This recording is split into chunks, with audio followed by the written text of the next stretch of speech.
কলকাতায় এসে অভিনেত্রী যা পেয়েছেন তার জন্য তিনি কৃতজ্ঞ, তবে জলপাইগুড়িকে বরাবরই মিস করবেন।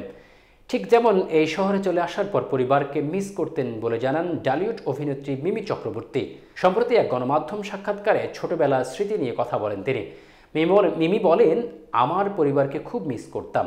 পরিবার ছাড়া জলপাইগুড়ির জন্য মন খারাপ হতো। জলপাইগুড়িতে থেকে যেতে পারেনি, কারণ কাজের জন্য কলকাতা আসতে হয়েছে। আমার জেলার কথা সব সময় মনে হতো, ওখানকার এত সবুজ আর নেচার কানেক্টটা এখানে পেতাম না। এছাড়া বোনদের জন্য মন খারাপ হতো। এই অভিনেত্রী বলেন, এখন জলপাইগুড়িতে আর কেউ থাকে না।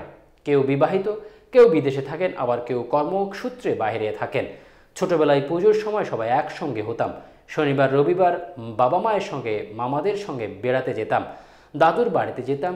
তিনি বলেন, জলপাইগুড়ির স্মৃতি মানে ছোটবেলার স্মৃতি, পারিবারিক স্মৃতি। ছোটবেলায় স্মৃতিগুলো মনে পড়তো বারবার।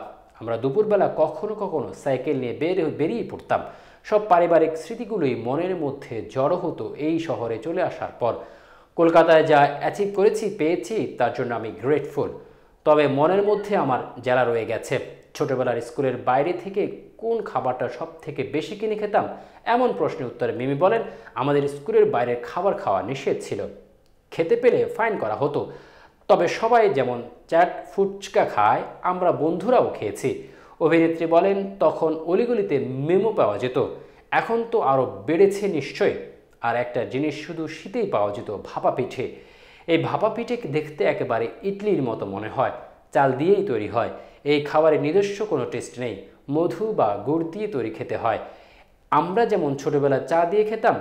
তিনি বলেন, এখন এই ট্র্যাডিশনটা আছে কিনা জানি না।